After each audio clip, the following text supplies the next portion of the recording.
कामदा एकादशी चैत्र मास की अमावस्या को हमारे भारतीय संवत की अंतिम तिथि होती है और इसकी अगली प्रतिपदा को प्रारंभ हो जाता है हमारा नया संवत।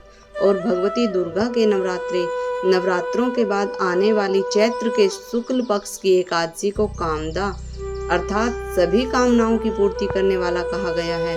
इस दिन भगवान वासुदेव अर्थात वसुदेव के पुत्र श्री कृष्ण का पूजन किया जाता है और गरीबों को दान देने का विशेष महत्व है। पुलकित मन से भगवान श्री कृष्ण को कोटि कोटि नमस्कार करने के बाद धर्मराज युधिष्ठिर ने भगवान कृष्ण से प्रार्थना की, हे महाराज, अब मेरी इच्छा चैत्र मास के शुक्ल पक्ष की एकादशी के नाम, महात्म्य, पूजा विधान आदि के बारे में विस्तार पूर्वक जानने की है। तब भगवान श्री कृष्ण ने कहा, हे राजन, यही प्रश्न एक बार महाराज दिलीप ने महर्षि वशिष्ठ से पूछा था। तब वशिष्ठ ने जो कथा महाराज दिलीप को सुनाई थी वही मैं आपको सुनाता हूँ। बहुत समय पहले की बात है। रतनपुर नामक एक नगर पर अनेक ऐश्वर्यों से युक्त पुंडरीक नाम का एक राजा राज्य करता था। रतनपुर नगर में अनेक अप्सरा किन्नर गंधर्व वास करते थे। उनमें ललित और ललिता नामक पति पत्नी भी थे। उन दोनों में अत्यंत स्नेह था। थोड़े समय के लिए भी अलग अलग होते ही वे दोनों अत्यंत व्याकुल हो जाते थे। एक समय पुंडरीक की सभा में अन्य गंधर्वों के सहित ललित भी गाना गा रहा था।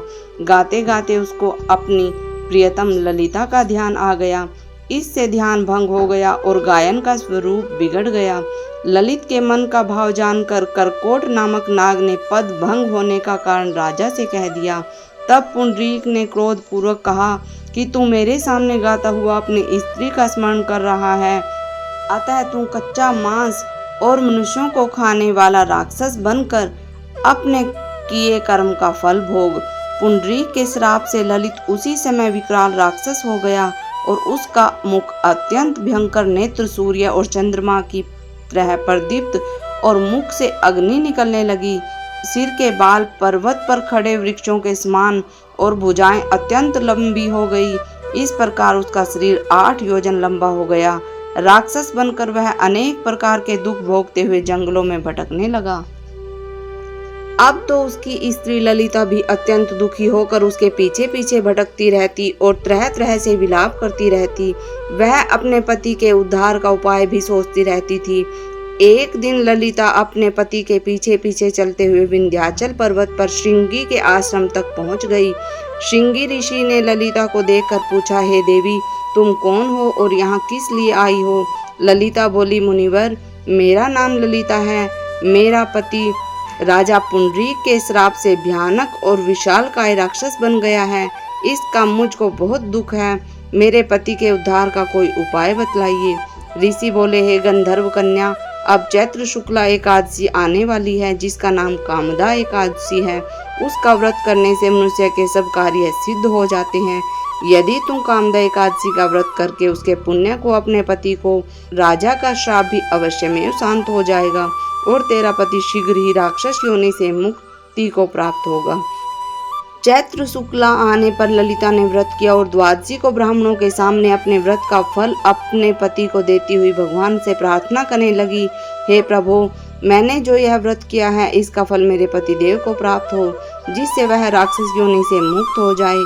एकादशी का फल देते ही उसका पति राक्षस योनि से मुक्त होकर अपने पुराने स्वरूप को प्राप्त हुआ और अनेक सुंदर वस्त्राभूषणों से युक्त होकर ललिता के साथ विहार करने लगा।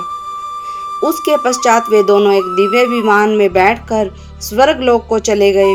वशिष्ठ मुनि ने आगे कहा, हे राजन, इस व्रत को विधि पूर्वक करने से समस्त पापों का नाश हो जाता है तथा राक्षस आदि की योनि भी छूट जाती है। संसार में इसके बराबर कोई और दूसरा व्रत नहीं है।